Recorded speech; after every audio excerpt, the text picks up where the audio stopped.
வணக்கம் நண்பர்களே, நான் உங்கள் நவீன். இது உங்கள் செயல் வலைவலி. நீங்க எப்படி இருக்கீங்க? நான் ரொம்ப நல்லா இருக்கேங்க. அப்புறங்க, இன்னைக்கு தலைப்புக்குள்ள போலாமா? இன்னைக்கு நாம் பேச இருக்க தலைப்பு வந்து பழக்கங்கள்ங்க.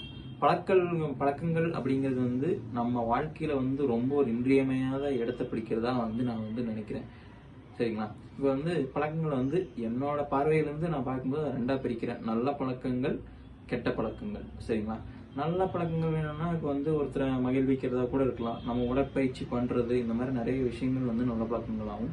கெட்ட பழக்கங்கள் வந்து என்ன சொல்றதுன்னா, அடுத்தவர்களுக்கு தீங்கு நினைப்பது, அப்படி இல்லாம ஒரு இந்த போதை பழக்கங்கள், மது பழக்கமா இருக்கலாம், அப்படி இல்லைன்னா வந்து புகை பழக்கமா இருக்கலாம். இதெல்லாம் வந்து கெட்ட பழக்கங்கள். நம்ம நல்ல பழக்கங்கள் பத்தி கூட அப்புறம் பார்த்துக்கலாம். இப்போ வந்து முக்கியமா நான் சொல்றது வந்து கெட்ட பழக்கங்கள். ஏன்னா வந்து நல்ல பழக்கங்கள் வந்து நான் நம்மள பாதிக்குதோ இல்லையோ, அடுத்தவங்க வந்து கொஞ்சம் கம்மியா தான் பாதிக்கும். இப்போ நீங்க உடற்பயிற்சி பண்ணா உங்களுக்கு நல்லது, சரிங்களா? இந்த மாதிரி ஒவ்வொரு விஷயங்கள் பண்ணும்போதும் அதோட இது ஒருத்தர் வாழ்க்கையில அது ஏற்படுத்துற என்ன சொல்றது, ஒரு இம்பாக்ட் வந்து கம்மி தான். நம்ம வாழ்க்கையில கொஞ்சம் அதிகமா இருக்கும், மற்றவங்க அது வந்து பழக்கத்தை பொறுத்து மாறுபடுன்னு வச்சுக்கோங்க. அதோட தாக்கம் வந்து கம்மி தான். இதே வந்து கெட்ட பழக்கம்னு பாத்தீங்கன்னா, இது நம்ம ஒரு கெட்ட பழக்கம் பண்றோம்னா அது நம்மள மட்டும் வந்து அந்த தாக்கம் வந்து நம்மளும் நிக்க போறது இல்லைங்க. கண்டிப்பா நம்ம பக்கத்துல இருக்கிறவங்க, சுத்தி இருக்கிறவங்க வந்து அது கண்டிப்பா வந்து அந்த தாக்கம் இருக்குன்னு நான் சொல்றேன். இப்ப எப்படின்னா, ஒரு வண்டியில வேகமா போறது அப்படிங்கிறது வந்து கெட்ட பழக்கம்னு வச்சுக்கோங்க. நீங்க வேகமா போகும்போது ஒருத்தர் மேல போய் இடிக்கலாம், அதனால அவருக்கு வந்து விபத்து ஏற்படலாம். அப்படி இல்லைன்னா மது பழக்கம் இருந்ததுன்னு வச்சுக்கோங்க.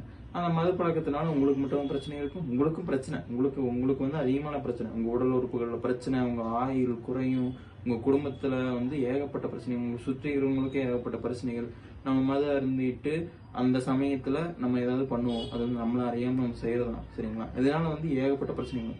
போய் பிடிக்கும் போது அப்படிதான். நம்ம போய் பிடிச்சா நம்மளோட உடல் உறுப்புகள் கட்டுறது மட்டும் இல்லாம நம்மளை சுற்றி இருக்கிறவங்களோட உடல் நலமும் வந்து கெடுது. அதனால வந்து நம்ம வந்து இந்த கெட்ட பழக்கங்கள்லாம் இப்போ வந்து ஒருத்தர் நல்ல பழக்கத்தோடு இருப்பாரு, திடீர்னு கெட்ட பழக்கத்துக்குள்ள போறோம்னா, அப்ப இந்த வீடியோ பார்த்ததுக்கு அப்புறம் இனிமே வச்சுக்கோங்க, ஒரு கெட்ட பழக்கத்துக்குள்ள போகும்போது இந்த வீடியோ வந்து உங்களுக்கு ஞாபகம் வர மாதிரி நினைச்சுக்கோங்க. அதாவது நம்ம இதை பண்ண ஆரம்பிச்சா என்னென்ன விளைவுகள் வரும்னு நமக்கு தெரியும், சரிங்களா?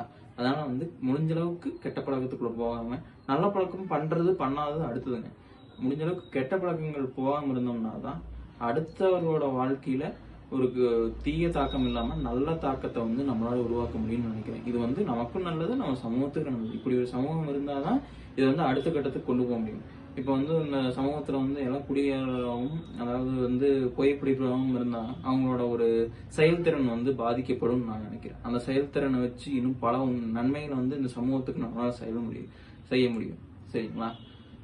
இந்த கருத்துக்கள் வந்து உங்களுக்கு பயனுள்ளதா இருக்குன்னு நான் நினைக்கிறேன் நண்பர்களே. மேலும் உங்களுக்கு ஏதாவது இந்த மாதிரி தலைப்புகள் ஏதாவது பேசணும்னு நினைச்சீங்கன்னா கண்டிப்பா வந்து பதிவிடுங்க. இன்னும் வந்து ஏதாவது சப்ஸ்கிரைப் பண்ணுங்கன்னா நம்ம வலைவலிக்கு சப்ஸ்கிரைப் பண்ணிக்கோங்க, சரிங்களா?